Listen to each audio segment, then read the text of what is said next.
everyone, and welcome back. Ileana Leca is my name, and this is our English class every Monday. It's called Simply English. I've been looking forward to it, and I hope you have too. Let me introduce my guests today, Sandra and Vladimir. Hi to the both of you. Hello. Hi. I know you've been watching our classes. I'm just reminding you what we've been discussing. Last week, for instance, we talked about school and practiced vocabulary related to schools. We started by explaining various places in school. Then we went on to discuss words we use to describe school staff.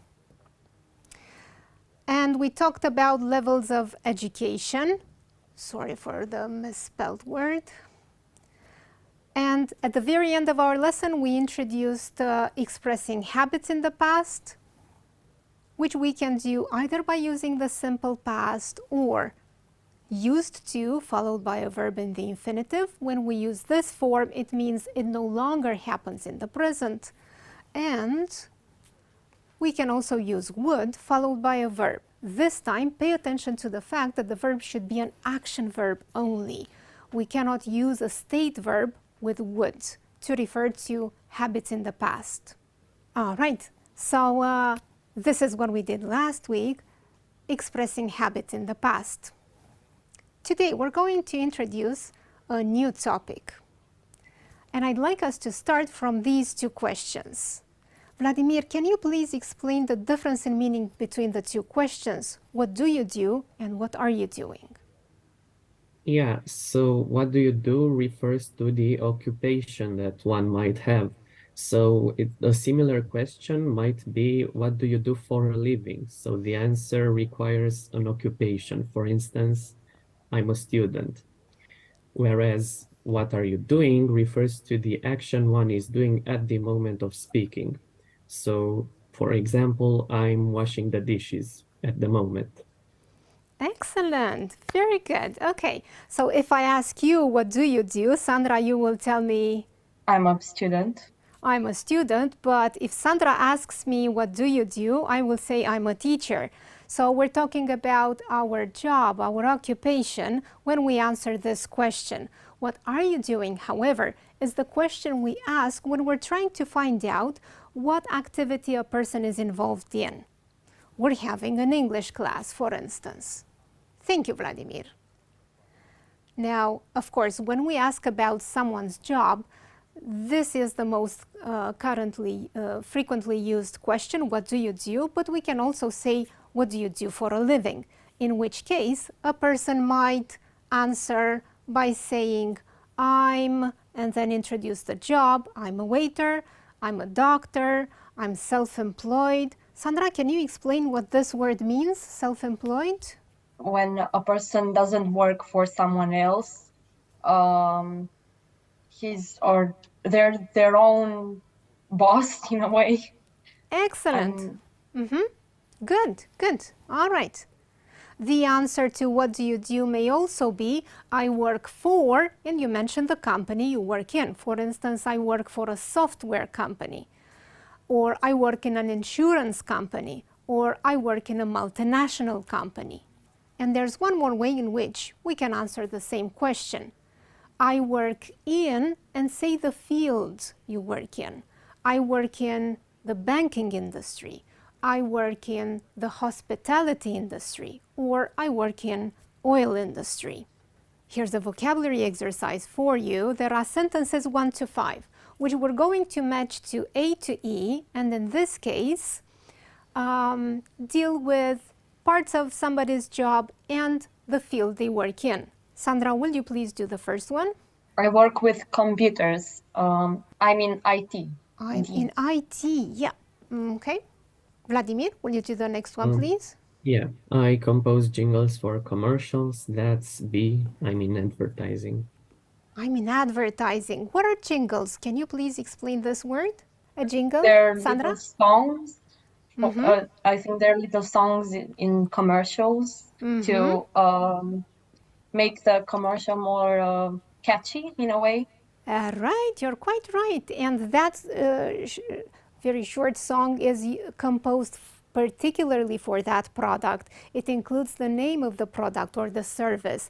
It's meant to be catchy indeed. All right, so composing jingles for commercials, somebody who does commercials is somebody who works in advertising. Sandra? 3, I deal with companies' clients. I'm in customer services. Excellent, right. Back to you, Vladimir. 4, I'm in charge of coordinating language programs for juniors. That's A, I'm in the education system. Programs, courses for means that the person works in this field.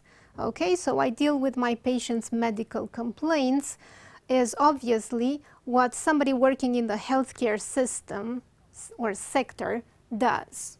Okay, so we can use the word system, sector, field to describe the area which our job covers. Thank you. Now, you're going to see 3 pictures. They all show professionals, but one of them is odd, it doesn't fit there. Who can you see here? What would you say the job of this person is? She's a nurse. She's a nurse, okay. What about this man? An electrician. Yep, he does Probably. look like an electrician. And this one is? A dentist. A dentist, right. So if you consider the 3 jobs, which one would you say is the odd one out? The electrician, because he's not in the medical system, healthcare system. Very good. So both the nurse as well as the dentist are professionals in the medical field, but not the electrician. This is what we were doing, and Vladimir, the next set is for you. This looks like This is a teacher. a teacher, okay. How about this one? This one is a firefighter, Firefighter, all right. and this one is a police officer. So which one doesn't fit with the other 2? So the odd one out would be the teacher. Good, because both the firefighter and the police officer are professionals in the armed services. Sandra, what job This do is you a think? tailor, maybe a fashion model or something. Could be, yeah. Obviously, the odd one out is the vet, because is not a professional in the fashion industry. Very good. Okay, back to you, Vladimir. And this is what we're doing now. We're going to introduce some words that describe people who work in an office. Actually, this is for the both of you. And explain what they actually do in the office. For instance, a receptionist, a personal assistant, and we generally use the abbreviation PA. It stands for personal assistant. Admin, which is obviously short for administrative assistant. Line manager, personnel manager, and then CEO. Does either of you know what CEO stands for? Vladimir does. What does it stand for? Yeah, it stands for Chief Executive Officer. Very good. Chief Executive Officer. All right.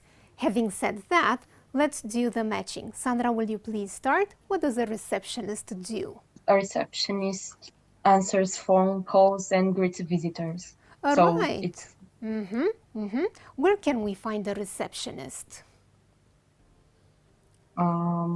maybe in a big company or at a hotel or I don't know, Yep, maybe in a hospital. Good, good, Right. very good. Good. Personal assistant, Vladimir. Personal assistant is in charge of keeping individuals organized and on schedule. Yes, this is what their job is about, making sure that the person they work for is on time with their busy schedule, organizes their schedule as well, and probably keeps in touch with other people that are about to meet this person. Very good. An assistant is the next person as well. Sandra, what does an admin assistant do? Fills paperwork, prepares documents for meetings. So Right. Right. Everything that has to do with organization. Good. How about a line manager? Vladimir. Line A line manager manages employees and is responsible for the team development. So B. Right, very good. Okay, so let's imagine a company with several teams. There's somebody in charge of each team, and that would be the line manager. It goes in line. Whereas a personnel manager, Sandra? Finds new talents, trains and supports new employees. Right. So the personnel manager is the one that has to do with organizing the staff, recruiting new staff. Good. Which means that the CEO, Chief Executive Officer, is the person who, what's left? Manages the overall operations of a company. So D.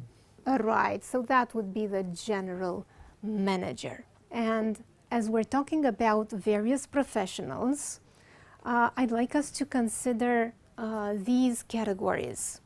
Jobs like being a lawyer or a computer programmer or an accountant or being a market researcher are examples of what we call white collar, whereas being a truck driver or a plumber or a construction worker or a mechanic is what we call a blue collar job. Can you guess what the difference between white collar and blue collar is, considering these examples of jobs? I know that they're paid differently. Obviously, that's one of the differences, and they're paid differently because in order to become a lawyer, you need to go to? Law school. Yeah, so you go to university. White-collar jobs means that these people need to get a degree before they do their job, whereas blue-collar jobs simply involve having skills, maybe qualifications, but it's usually manual work. Not only, but it's usually manual work. So yeah, that would explain the fact that having a white-collar job is better paid than having a blue-collar job. There might be other differences as well. But while researching more information about white versus blue collar, and by the way, I forgot to mention the word collar. It refers to that part of a shirt around our neck. Okay, I discovered that there are also gold collar, gray collar, and even pink collar jobs. I've included gold collar jobs here, being a pilot, an architect, a scientist, a doctor. In a way, they are similar to being white collar. The only difference would be that the university they go to takes longer, it's more applied, and they also train while on the job as well. So it's a sort of lifelong learning when it comes to gold collar jobs. Whereas gray collar jobs, being a receptionist, a paramedic, a security guard, a cab driver, I would even say a teacher, involves working with the public. So being close to people, interacting with people while doing their job. And I did not include here pink collar jobs, but it could be something for you to Google search and find out. And I would like us to move on to two-word jobs. By matching the two columns, we're going to introduce more professionals, and we'll start with Sandra. Flight attendant. Flight attendant. Can you explain what a flight attendant does, or where they work, what they do? They work on a plane, and they make sure that everyone is comfortable, every passenger, and they also make sure they are safe and they wear their seat belts, for example. Excellent, very good. Okay, flight attendant. Vladimir? A lorry driver, so a person who drives a lorry. A lorry. Okay, that's a lorry driver. And the lorry is a big vehicle which is generally used to carry goods. Okay, not only, but most of the times goods. Back to you, Sandra. Shop assistant. What does a shop assistant do? So you go to a shop and you talk to the shop assistant. They help you find the right product for you. They know almost everything that's in that shop, so they can help you. They can give you recommendations. Good, excellent. Vladimir? Traffic, I'm not quite sure on this one. Maybe a traffic warden. Yes, you're quite right. This would be a sort of officer who's there in traffic, directing the traffic. Yes, we do call it a traffic warden. You're right. Sandra? Bank clerk. A bank clerk, right? Vladimir?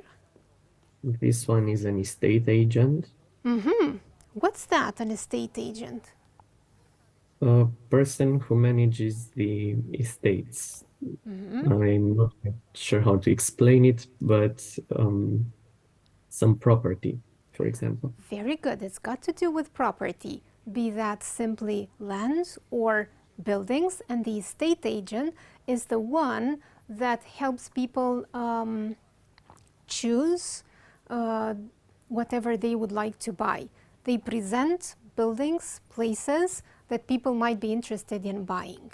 And of course, social worker is the last one. And I'd like us to look at these pictures and come to a close with our lesson by naming these jobs. And what you can see here is... We had this picture before, so she's a nurse. She's a nurse, right. Okay. How about this one? This is open for discussion. Since it shows just a person in an office working in front of a laptop, your answers could vary. What would you say, Vladimir? So this could, for instance, be an accountant or maybe a personal assistant. Yeah, good, very good. How about you, Sandra? What would you have said about this one? Yeah, I would have said personal assistant as well, because she uses the laptop for scheduling. I don't know. All right. I imagine that she might be on a video call with somebody, and that explains the fact that she's smiling. So I was thinking of something more creative. But yeah, she might just be a personal assistant. How about this one? There's no right or wrong answer, believe me. Well, I see some maps in the background, so maybe a geographer or a teacher or something. But there may be some sketches in his hand, so an architect? Yeah, that could work too, indeed. Yeah, he's holding all sorts of maps maybe, or sketches, just as you said. So he's either a teacher of geography or maybe an architect, who knows? Okay. Now this one's quite easy, straightforward. Vladimir? Yeah, this one is a firefighter. A firefighter, okay. And this one is? A flight attendant. A flight attendant, indeed, a word that you have explained. And now we can illustrate it by taking a look at this picture. All right. I was wondering, while we were looking at these pictures, whether you have given any thought to this idea of, I don't know, graduating, going to university, becoming a professional. Do you know what you'd like to do in the future? I'm not quite sure. I thought I knew, but now I was thinking about becoming a doctor, but I want to become a pediatrician because I'd like to work with children. Very interesting. But you're having second thoughts, apparently. Yeah. Okay. I'm wondering why. Well, I guess it's the age. It does take a while to decide what you're about to do in the future, and it's a very important decision. Are you getting any help into deciding what to do in the future? Well, my father helps me. I mean, he really encourages me in becoming a doctor and said that I will have satisfaction and that it's worth it. So in his opinion, being satisfied with your work is very important. Would you agree with him? Yes. Because the career is a very important part of your life, and it counts if you're not satisfied with your work. Right. In our previous lesson, we had Rebecca, and Rebecca top student and a very determined one, a very self-disciplined one too, knew when she was quite young that she would like to be a lawyer. She is now studying to be a lawyer. But I guess such cases are quite rare, people who know from the very beginning what they would like to be. How about you, Vladimir? Have you given it any thought? What would you like to do? So I, for one, find that an ideal job would mean doing something new every day. And I figured out being a researcher might be the best decision, at least for now, because as a researcher, you find out new things about the world, you discover facts. And so, yeah, that's what I would like to choose. And I like physics most, so I think I'm going to go down that path. Mm-hmm. To what extent would you say that the place where you work is important to you? Because you've just mentioned the fact that being passionate about what you do and trying to learn new things and discover new things is essential. Do you think the place where you actually work is also important, or how important would you say it is? Yeah, it definitely is important because the environment around you influences the way you think, and in this case also the things you can discover, because discovering is a really creative process that requires an open and a relaxing atmosphere. So I'd prefer a place where there is a lot of silence and where I can work alone. I see. Okay. How about you, Sandra? Would you say that the place in itself is important? Yes, it is, but it also depends on the job you have. But I think that sometimes there are things, other things more important than the place. You could forget about the inconvenience of the place if you are with the right people, or if you really like your job and have the equipment, the necessary equipment. And just because, I don't know, it's an older building, or maybe you don't like newer buildings, I think it doesn't really matter that much. It is important for some people, but not to all of them. All right, thank you so much for sharing your opinions with us. This is a topic we'll be discussing in the next lesson as well, but that's going to be in 2 weeks. And until we meet again, I'd like you to prepare a bit of homework. It's not going to be very challenging, I promise. I would like you to choose a professional, and the next time we meet, please tell me what this professional does. You can give me some hints, maybe what kind of equipment they use, or maybe if they have a uniform or not, and I will try to guess the job. So thank you, Sandra and Vladimir, for joining me today, and I'll see you in 2 weeks. Enjoy your break meanwhile. Bye. Yeah, goodbye. Thank you. As for the lovely people watching us at home, remember we are meeting in 2 weeks, but it means you have 2 weeks in which you can practice more English by watching this video or maybe previous videos. Always practice. This is what will ensure your success. Until we meet again, bye-bye.